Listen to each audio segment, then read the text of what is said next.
Hello बच्चों, let's read the following question. In the primary circuit of potentiometer, the rheostat can be varied from 0 to 10 ohm.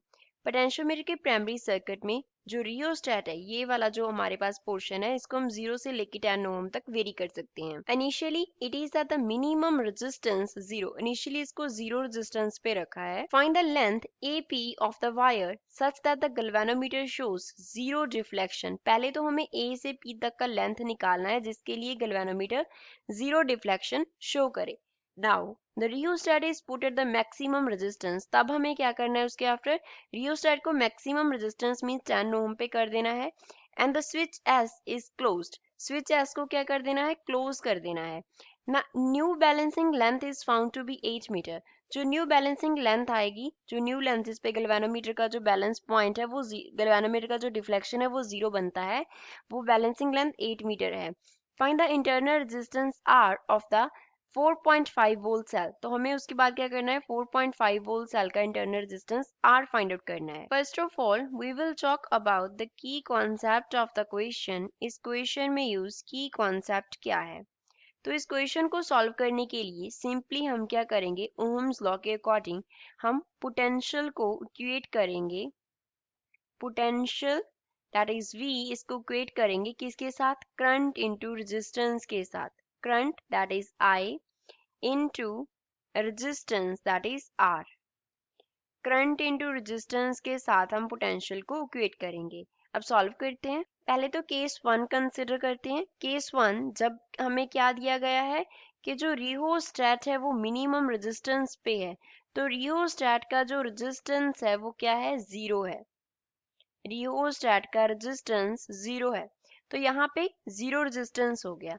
तो हमें क्या निकालना है, AP का लेंथ निकालना है. तो हम एट पॉइंट बी पॉइंट पे हम कंडीशन अप्लाई करेंगे.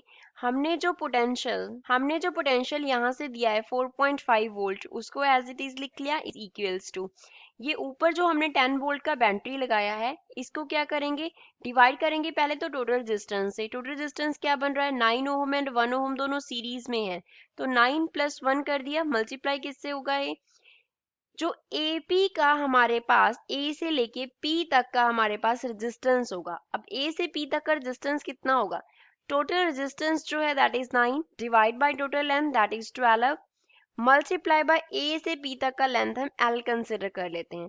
A से P तक का लेंथ जो है वो L कंसिडर कर लिया. अब इसको फर्दर सॉल्व करते हैं. तो ये बन गया 4.5 is equals to 10/10 into 9/12 into L. तो 10 से कैंसिल हो गया, क्या आ गया, 4.5 is equals to 9/12 into L, which means L का वैल्यू कितना होगा, 4.5 मल्टीप्लाई बाय 12 डिवाइड बाय 9 होगा.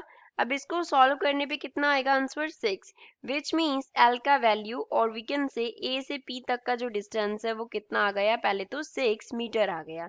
ये आंसर आ गया. अब सेकंड केस पे आते हैं. केस सेकंड में हमने क्या किया, स्विच एस को क्लोज कर देना है. स्विच एस को क्लोज कर देना है एंड जो रियोस्टेट है उसका जो रेजिस्टेंस है उसको मैक्सिमम कर देना है. रियोस्टेट का जो रेजिस्टेंस है उसको क्या कर देना है, मैक्सिमम कर देना है. मैक्सिमम रेजिस्टेंस कितना होगा रियोस्टेट का, 10 ओम दिया है तो इसका रेजिस्टेंस 10 ओम हो गया. अब फिर से वही कंडीशन अप्लाई करते हैं. अब पोटेंशियल किसके इक्वल होगा, पहले तो हमने 10 से डिवाइड किया था 9 + 1.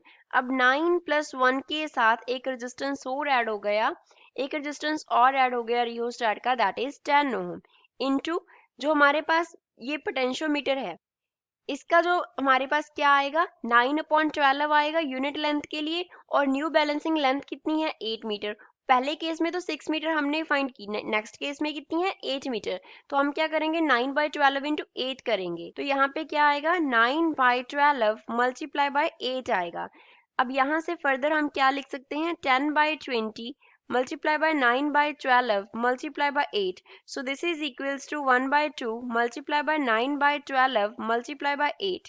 So further ये क्या बन गया, 9 into 4/12 बन गया, which is further equals to 9/3. So this is equals to 3. तो इस केस में जो पोटेंशियल है वो कितना आया, 3 वोल्ट आया. फर्दर जो हमने बैटरी अप्लाई की 4.5 वोल्ट की, इसके साथ टोटल रेजिस्टेंस कितना है, R/2 है।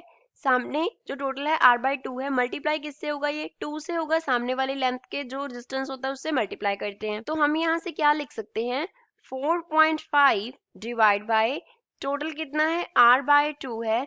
सामने वाली जो लेंथ है उसका जो रेजिस्टेंस है वो 2 है। ये किसकी इक्वल आया, 3 की इक्वल आया। तो R प्लस 2 क्या हो जाएगा, 3 के साथ मल्टीप्लाई हो जाएगा। 4.5 इंटू 2 क्या होता है, 9। सो क्वेश्चन बन गया 9 is equals to 3 into R plus 2 के इक्वल। तो ये फर्दर किसके इक्वल आया, 3 is equals to R plus 2। तो यहाँ से R का वैल्यू कितना आ गया, 3 माइनस 2, विच मीन्स जो इंटरनल रेजिस्टेंस होगा 4.5 वोल्ट सेल का वो 1 ओम होगा। तो इस क्वेश्चन का आंसर क्या आया, that length AP of the wire 6 metre है एंड इंटरनल रेजिस्टेंस जो R हमने देखा सेल का वो कितना है, 1 ओम।